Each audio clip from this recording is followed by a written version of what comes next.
રખડતા ઢોરની સમસ્યા ન ફક્ત મોટા શહેર નાના શહેરોમાં પણ માથાના દુખાવા સમાન બની છે। આણંદના વાસદ બગોદરા રોડ પર પશુઓનો અડ્ડો જમા થયો છે।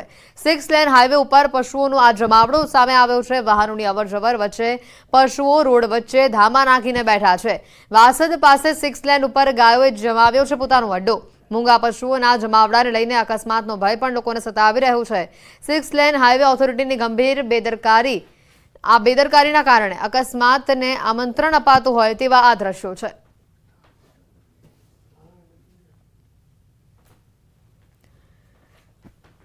તો સુરેન્દ્રનગરમાં આખલાઓ યુદ્ધે ચડ્યા। જાહેર રસ્તા પર આખલાઓ એવા તો બાખડ્યા કે આસપાસના લોકોમાં ડરનો માહોલ ફેલાયો। ખાસ કરીને ઉદ્યોગનગરમાં બે રખડતા શ્વાનોનો આ યુદ્ધનો જે દ્રશ્યો છે તે સામે આવ્યા છે। અડધો કલાક સુધી આ યુદ્ધ ચાલ્યું હતું અને આ દરમિયાન આ બંને સમગ્ર રસ્તાને બાનમાં લીધું, જેના કારણે વાહન ચાલકો પણ અટવાયા હતા। રસ્તાની વચ્ચોવચ્ચ બે આખલાઓ યુદ્ધ છડતા રાહદારીઓ અને વાહન ચાલકોમાં નાસભાગ મચી હતી। શહેરમાં અવારનવાર રખડતા પશુઓના અડફેટે વાહન ચાલકો અને રાહદારીઓને ઈજા પહોંચવાના બનાવો પણ એક તરફ સામે આવી રહ્યા છે।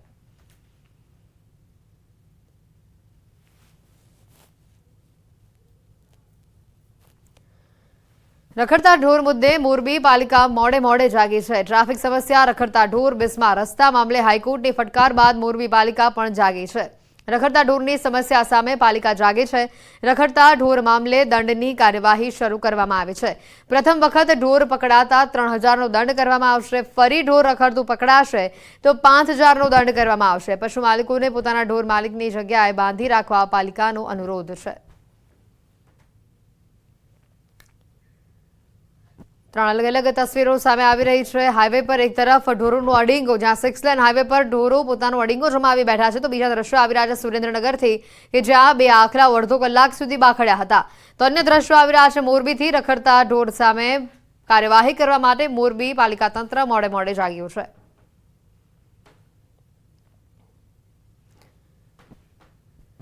શ્રાવણમાં મીઠાઈ ફરસાણ ખાતા પહેલા સાવધાન રહેજો। આ મીઠાઈ તમને બીમાર પાડી દેશે, કારણ કે શ્રાવણને લઈને આરોગ્ય વિભાગ પણ હવે સતર્ક બન્યું છે। શ્રાવણ માસમાં તહેવારોની સિઝનમાં મીઠાઈ અને ફરસાણના વેચાણમાં વધારો થાય છે, પરંતુ મીઠાઈ તમને બીમાર પાડી શકે છે અને જેના પુરાવા પણ ન્યૂઝ 18 તમને બતાવી રહ્યું છે।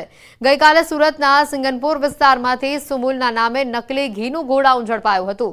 તો આ તરફ વડોદરાના ડીમાર્ટમાંથી ગ્રાહકને સડેલી કેક મળી। ગ્રાહકે સ્વીટ કેક ખરીદી હતી, જેનું પેકેટ ખોલતા જ કેક સડેલી હોવાની જાણ થઈ। તો આ તરફ આરોગ્ય વિભાગ પણ એક્શનમાં આવ્યું છે। સુરત આરોગ્ય વિભાગ શહેરના 9 ઝોનમાં દરોડા પાડી ચીજવસ્તુઓના સેમ્પલ લેબ પરીક્ષણ માટે મોકલ્યા છે।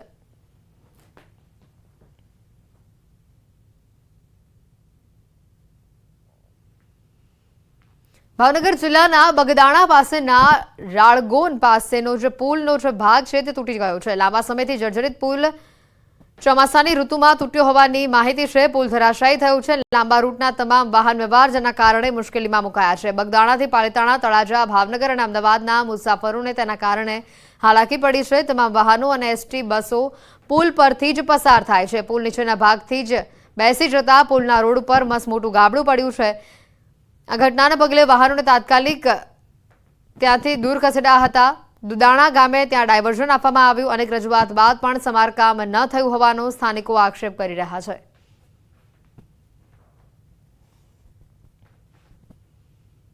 છોટાઉદેપુર જિલ્લાના ક્વાંટ ગામે ભૂગર્ભ ગટર યોજનાનું સુરસુર્યું થઈ ગયું છે। 6 કરોડના ખર્ચે બનેલા ભૂગર્ભ ગટર યોજના સદંતર નિષ્ફળ જતા ગટરના ગંદા પાણી રસ્તા ઉપર વહી રહ્યા છે।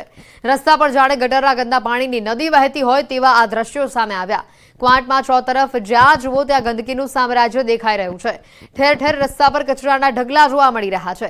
ખાડામાં ગટરનું પાણી અને તેમાં મચ્છરોનો ઉપદ્રવ વધી રહ્યો છે। આ સમસ્યા કંઈ 1-2 દિવસની નથી। સ્થાનિકોનું કહેવું છે કે છેલ્લા 2 મહિનાથી આવી જ ગંદકી અહીંયા છે। અનેક રજૂઆત બાદ પણ કોઈ પગલાં લેવામાં આવ્યા નથી। ગંદકીના કારણે રોગચાળો ફાટી નીકળવાનો પણ ભય લોકોને સતાવી રહ્યું છે।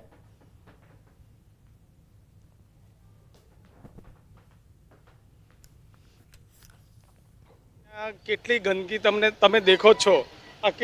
રોગચાળો ફાટી નીકળે, કેટલા લોકો બીમાર થાય, આવું છે બધું આ સરકારમાં। આવું તો સાહેબ ઘણા ટાઈમથી છે। હા, ઘણા ટાઈમથી છે। આનું કોઈ ધ્યાન નહીં રાખતા। આ પાણી ગટરનું પાણી છે। હા, ગટર અત્યારે ખોદી અહીંયા અત્યારે ખોદીને આ બધું ગટરમાંથી આવે. છેલ્લા 2 મહિનાથી અહીંયા ગંદકીનું સામ્રાજ્ય છે. સરકારશ્રી દ્વારા બહુ મોટી મોટી વાતો કરવામાં આવે છે, પણ અમારા કવાંટ ખાતે જ્યારે અમે બિરસા મુંડાને ભગવાન તરીકે માનતા હોય અને એની આજુબાજુ જે ગંદકીનું સામ્રાજ્ય છે એને દૂર કરવામાં આવે અને કવાંટ ખાતે અમારે જે આ ટ્રાફિકની સમસ્યાનો જે છે પ્રશ્ન અને આખા રસ્તા બી ખાડા કબોચિયા છે, નસવાડી ચોકડીથી શેડવાસન ચોકડી આવતા અડધો કલાક નીકળી જાય એવી પરિસ્થિતિ છે. ત્યારે પાણીના કારણે રસ્તાઓ પણ બિસ્માર હાલતમાં જોવા મળી રહ્યા છે. ગંદા પાણીના કારણે વાહન ચાલકો પરેશાન થઈ રહ્યા છે. આસપાસના દુકાનદારો પણ ત્રાહિમામ પુકારી ઉઠ્યા છે. ક્વાંટનગરમાં ₹6 કરોડના ખર્ચે ભૂગર્ભ ગટર યોજના બનાવાઈ છે, પરંતુ સરકારના આ ₹6 કરોડ ગટરના પાણીમાં વહી ગયા હોય તે રીતે યોજના નિષ્ફળ નીવડી છે, જેના કારણે ગટરનું પાણી બહાર રસ્તાઓ પર ઉભરાઈ રહ્યું છે. ભૂગર્ભ ગટર યોજના જે બનાવેલી રૂબર એમાં એ જે આ લગભગ 6 કરોડ હવે ટોટલ ફેર છે. એમાં જે ટ્રીટમેન્ટ પ્લાન્ટ કે પમ્પિંગ કરીને જે નદીમાં એનું પાણી છોડવાનું એ વસ્તુ કામ થયું નથી ને એમને હેન્ડ ઓવર કરી દીધી છે. એટલે અત્યાર સુધી જે પંચાયતની ગટર લાઈન કરેલી એમાં પાણી નિકાલ થતો હતો આપણે કોતરમાં, હવે એ થઈ ગઈ છે, ચોકઅપ થઈ ગઈ. એટલે હવે દરેક એરિયામાં એટલું ચોકઅપ થઈ જવાથી પેલું ગટરો ઉભરાય છે. કવાંટની મધ્યમાં આવેલો જે વિસ્તાર છે ગંદકીથી ખદબદી ઉઠ્યો છે. આપણે તસવીર બતાવવા માંગીશું. આ જે મુખ્ય રસ્તો છે બિલકુલ જાગતો રોડ છે, પરંતુ આ જે રોડ પર મોટા મોટા ખાડા પડી ચૂક્યા છે. ગંદકીથી લોકો ત્રાહિમામ પુકારી ઉઠ્યા છે. છેલ્લા 2 મહિનાથી અહીં ગંદકીનું સામ્રાજ્ય બની ઉઠ્યું છે. લોકોને અવરજવર કરવા માટે મુશ્કેલી પડી રહી છે. આ એ જ રસ્તો છે કે અહીંથી જ અધિકારીઓ પણ પસાર થાય છે. તાલુકા પંચાયત જવાનો મુખ્ય રસ્તો છે, પરંતુ આજે કેટલાક લોકોએ રજૂઆતો કરી છે, પરંતુ આજ દિન સુધી નિકાલ આવ્યો નથી. છેલ્લા 2 મહિનાથી લોકો ત્રાહિમામ પુકારી ઉઠ્યા છે. આગામી 9 ઓગસ્ટના દિવસે વિશ્વ આદિવાસી દિવસ છે ને એ દિવસે આદિવાસી આ જે બિરસા મુંડાની મૂર્તિ છે કે ત્યાં આવીને લોકો એકત્ર થાય છે. હજારોની સંખ્યાની અંદર અહીં લોકો ભેગા થતા હોય છે, પરંતુ આજે લોકો અહીં જે ગંદકીથી સામ્રાજ્ય ફેલાયું છે તેનાથી રોષે ભરાયા છે.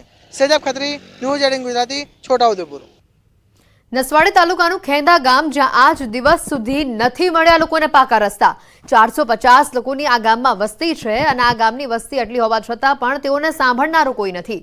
રસ્તાની સમસ્યાના કારણે અહીંયા ગામ લોકોને આજ દિવસ સુધી 108 એમ્બ્યુલન્સ અને એસટી બસની પણ સુવિધા નથી મળી, જેના કારણે ચોમાસા દરમિયાન અહીંના લોકોને ભારે હાલાકી વેઠવી પડે છે. ગામ લોકો હાલ આક્ષેપ કરી રહ્યા છે કે નેતાઓ ચૂંટણીના સમયે જ મત લેવા માટે આવે છે, તે બાદ તો તેઓ દેખાતા જ નથી. વારંવાર રજૂઆત કર્યા બાદ પણ અહીંયા જૈસે છે તેવી પરિસ્થિતિ જોવા મળી રહી છે, જેને લઈને સરકાર અહીંના લોકોની દરકાર સાંભળે તેવી માંગ હાલ તો સ્થાનિકો કરી રહ્યા છે. જે ફળિયાથી મેઇન રસ્તા સુધી જોડતા રસ્તાઓ, આ તો એક રસ્તો છે, પરંતુ ફળિયાથી જોડતા મેઇન રસ્તાઓ તો ખાસા બધા છે. જો આંગણવાડી જવા માટે નાના બાળકોને તકલીફ પડે છે, પ્રાથમિક શાળા જવા માટે નાના બાળકોની તકલીફ પડે છે, એવા દરેક ફળિયામાંથી આ રસ્તાની તકલીફ પડે છે અમારે. જેમ કે ફળિયામાંથી મેઇન રસ્તા સુધી જવા માટે રસ્તા જો બનાવી આપે તો અમારે વધુમાં વધુ સારું રહે એવા અમારી વિનંતી છે. અમારા ગામમાં તો 108 અમે તો જોઈ નથી. અમે અમારા ગામથી વાડિયા ગામ 2 કિલોમીટર દૂર છે, ત્યાં સુધી તો અમે પ્રાઇવેટ વાહનમાં મેઇન ફળિયામાંથી મેઇન રસ્તા સુધી તો અમે ઝૂલામાં ઉચકીને લઈ જઈએ છીએ. નસવાડીથી આજે દ્રશ્યો આવ્યા છે. ખાસ કરીને ચોમાસાની ઋતુમાં અહીંયાથી વાહન ચાલકોને પસાર થવું પણ મુશ્કેલી ભર્યું બને છે. નાના બાળકો પણ આવા જ કાચા પાકા રસ્તાથી શાળાએ જાય છે, તો વળી અહીંયા 108ની પણ સગવડ નથી. 108 એમ્બ્યુલન્સ અહીંયા આવતી નથી.